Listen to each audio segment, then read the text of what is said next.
Hello दोस्त, मेरा नाम है शमसुल और आप देख रहे हैं हमारा YouTube channel Shamsul fashion designer. तो दोस्त, आज की इस वीडियो में हम बहुत ही बेहतरीन तरीके से जेंट्स पेंट कटिंग करना बताएंगे। और ये जो हम आपको पेंट कटिंग बताने वाले हैं, ये बिल्कुल स्टेप बाय स्टेप बताएंगे। अगर आप बिगिनर्स हैं तो फिर ये वीडियो आपके लिए काफ़ी हेल्पफुल रहेगा। और इसी प्रकार से अगर आपको स्टिचिंग का वीडियो चाहिए तो आप में कमेंट करें, हम उसका भी वीडियो अपलोड कर देंगे। और वीडियो को लाइक करें और आप में कमेंट करके जरूर बताएं कि वीडियो आपको कैसा लगा। तो चलिए बिना देरी के वीडियो शुरू करते हैं। कटिंग करने से पहले कपड़े को किस तरह से फोल्ड करेंगे, चलिए वो समझ लेते हैं। तो देखिए, ये जो दोनों किनारे पीस है, इसको इस तरह से बिल्कुल बराबर से फोल्ड कर लेना है। और ये जो ओपन साइड है, ये जो किनारे वाली साइड है, इसको अपनी तरफ रखेंगे और कपड़े को बिल्कुल बराबर से फोल्ड कर लेना है। और ध्यान रहे, उल्टा कपड़ा ऊपर की साइड रहना चाहिए, यानी कि मार्का जो करेंगे, निशान जो लगाएंगे, ये हमेशा आपको उल्टे कपड़े में ही निशान लगाना है। देखिए, ये हो गया उल्टा कपड़ा, है ना। तो ध्यान रखें, कभी भी आप शर्ट हो या पैंट हो, कुछ भी आप कटिंग करेंगे तो निशान लगाएंगे हमेशा उल्टे कपड़े में। तो चलिए इसका मेजरमेंट समझ लेते हैं। पैंट का जो लंबाई हम लेंगे, ये 30 इंची रहेगा, कमर 24.5, हिप 28 और बॉटम जो रहेगा इसका मोहरी 11 इंची और थाई 18 इंची है। अब देखिए, थाई जो है इसका नाप हमने ले लिया है। अगर आपके पास मेजरमेंट नहीं है तो चलिए उसको किस तरह से कटिंग करेंगे और थाई का नाप किस तरह से निकालेंगे हिप के अकॉर्डिंग, चलिए वो आगे समझते हैं। तो इस तरह से कपड़े को एक तरफ सीधा निशान लगा लेना है। देखिए, पेंट में हम 1.5 इंच का बेल्ट लगाते हैं, तो यहाँ हम जो दबान लेते हैं आधा इंच का, तो इस तरह से आधा इंची में आपको निशान लगा लेना है। और इस निशान पर आपको 1.5 इंची रखना है, या फिर ऊपर वाले निशान पर 1 इंची रखेंगे। और जितना भी पेंट का लंबाई रहेगा, आपको लंबाई का निशान लगा लेना है। और नीचे अगर तुरपाई करते हैं तो 3 इंची का मार्जिन लेना है, और अगर आप सिलाई करते हैं तो 2 से 2.5 इंची तक मार्जिन आपको ले लेनी है। अब देखिए, इसमें क्या करेंगे, इसका हिप 28 इंची है ना। तो ये ऊपर वाले जो निशान है, इस निशान पर आपको इंची टेप को रख लेनी है। और हिप का चौथा पार्ट करने के बाद इसमें 2 सूत बढ़ा करके निशान लगा लेना है। कभी भी छोटे बच्चे में लटक का जो निशान लगाएंगे, ये हिप का चौथा पार्ट करने के बाद उसमें आधा से पौना इंची आपको बढ़ा करके ही निशान लगाना है। और अगर नॉर्मल साइज कटिंग करते हैं, जैसे 34 हिप के लिए, 36 हिप के लिए, तो आपको जितना भी हिप रहेगा उसका चौथा पार्ट करके आपको निशान लगा लेना है। तो इस तरह से आप निशान लगा सकते हैं। चलिए अब इसको भी सीधा कर लेते हैं। और ये जो नीचे वाली निशान है, इसको देखिए इस तरह से एल स्केल को हल्का डाउन रखेंगे और यहाँ भी निशान लगाएंगे। और ये जो फोल्ड करने का मार्जिन है, इसको भी सीधा कर लेना है। इस प्रकार से हमने सीधा कर लिया। देखिए, यहाँ किनारी छोड़ करके एक निशान लगा लेना है ना। इस तरह से 18 इंची इसका थाई है, तो 18 का आधा लेंगे 9 इंची, इस निशान पर 9 इंची रखेंगे और इस तरह से आपको निशान लगा लेना है। और यहाँ 7 इंची का फाक के लिए निशान लगाएंगे और ये दोनों का आधा कर लेना है। इस प्रकार से हाफ करके निशान लगा लेंगे। अब देखिए, अगर हिप के हिसाब से अगर आप थाई का नाप निकालते हैं, अगर थाई का निशान लगाते हैं, तो आपका 18 साढ़े 18 फिटिंग के हिसाब से आपका इतना आएगा। 28 का तीसरा पार्ट जो आएगा, ये 9 इंची और 3 पॉइंट तक आएगा, यानी कि 300। तो अगर फिटिंग पेंट बनाते हैं तो इसमें अब हम आधा इंची कम कर लेंगे। आधा से लेकर के पौना इंची तक अगर टाइट फिटिंग चाहिए तो पौना इंची तक आपको कम कर लेना है। तो देखिए, उतना ही थाई निकल के आएगा। अगर आप हिप के हिसाब से अगर थाई का निशान लगाते हैं तो आपका 18 साढ़े 18 तक आएगा, है ना। तो इस प्रकार से अगर आपके पास थाई का मेजरमेंट नहीं है तो इस तरह से आप निशान लगा सकते हैं। हिप का डायरेक्ट आपको 1/3 करके उसमें हाफ इंची करके निशान लगा लेना है थाई के लिए। इस तरह से हाफ से लेकर के पौना इंची तक। अगर आप नॉर्मल फिटिंग पेंट बनाते हैं तो हिप का 1/3 करने के बाद हाफ इंची आपको कम करके निशान लगा लेना। अब देखिए, जितना यहाँ है किनारे से लेकर के, उतना यहाँ सेम आपको निशान लगा लेना है। 11 इंची इसका बॉटम है, तो 11 का आधा लेना है। इस तरह से 5.5 इंची, है ना।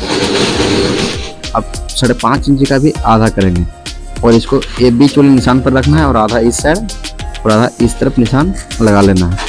अब ये जो फाग वाले निशान है, इसको ऊपर तक इस तरह से सीधा करेंगे और यहाँ हल्के हाथ से गोलाई कर देना है। अब इसको साइड कर देंगे। अब ये जो बॉटम वाली निशान है और ये थाई वाली निशान, इसको मिलाएंगे।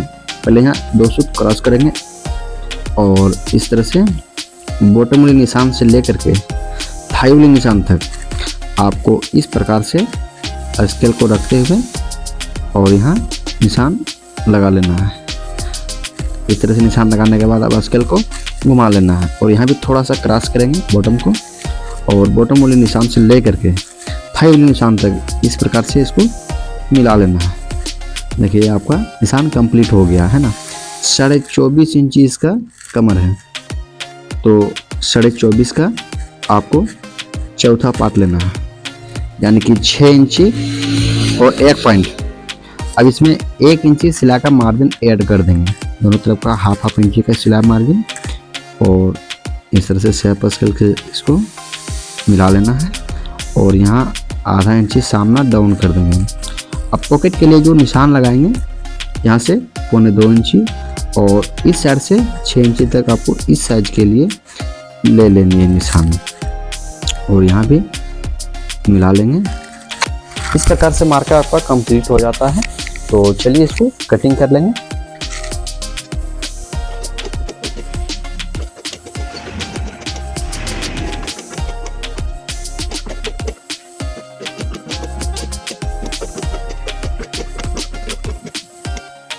यहाँ छोटा सा कट लगा लेंगे और यहाँ भी कट लगा लेना है।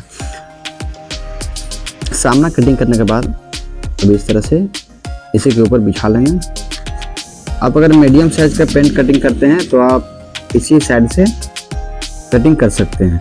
देखिए इसको बिल्कुल सीधा रखना है, क्रॉस नहीं रखेंगे, ये आपको ध्यान रखना है। इस तरह से सीधा रखने के बाद ये थाई वाले निशान को सीधा करेंगे, ये बॉटम वाले जो निशान है इसको भी सीधा करना है। अब यहाँ बैक पार्ट को 1.25 इंची बड़ा रखेंगे और यहाँ इस तरह से क्रॉस करते हुए आपको निशान लगा लेना है। यहाँ बॉटम में 1.5 इंची का मार्जिन लेंगे और यहाँ थाई के पास 2.5 इंची का, जितना कमर है इसका चौथा पार्ट इस तरह से निशान लगाएंगे और यहाँ 1.5 इंची का आपको मार्जिन लेना है। 1 इंची यहाँ बीच में दांत के लिए और यहाँ हाफ इंची सिलाई मार्जिन और यहाँ 2 इंची एक्स्ट्रा। अब देखिए आगे क्या करना है, इसका हिप 28 है तो यहाँ सिलाई मार्जिन और इधर भी सिलाई मार्जिन छोड़ करके और इसको नाप करके देख लेंगे और सेम यहाँ इंची टेप को रखना है और हिप का आधा करके और 3 पॉइंट बढ़ा करके इस तरह से निशान लगाएंगे और इसको सीधा मिलाएंगे और एक्स्ट्रा मार्जिन को भी मिलाते हुए और इसको गोलाई करना है। देखिए देख सकते हैं सेम इसी प्रकार से आपको आहिस्ता आहिस्ता गोलाई करते हुए और इस तरह से लेग स्केल से आपको ये दोनों निशान को मिला लेना है। सेम इसी प्रकार से मार्का कंप्लीट हो गया है। चलिए बिना देरी किए इसको भी कटिंग कर लेते हैं। यहाँ थोड़ा सा आपको ध्यान देना है। देखिए यहाँ जो बैक पार्ट में हम 1.5 इंची का मार्जिन लेते हैं तो 3 पॉइंट इधर का मार्जिन रहता है और 3 पॉइंट इधर का है ना, यानी कि 0.25 इंची फ्रंट पार्ट का मार्जिन चला जाता है। सिलाई मार्जिन छोड़ने के बाद देखिए यहाँ जो तैयार है उसको नापेंगे और इस तरह से इंची टेप को वापस वहीं पे रखते हुए और दूसरा बॉटम नाप लेना। देखिए देख सकते हैं इस प्रकार से इसका मार्जिन बनता है ना, 0.25 इंची फ्रंट पार्ट के लिए और 0.25 इंची बैक पार्ट के लिए। उसी का मार्जिन हम 1.5 इंची बैक पार्ट में बढ़ा के रखते हैं, है ना। तो चलिए कटिंग शुरू करते हैं।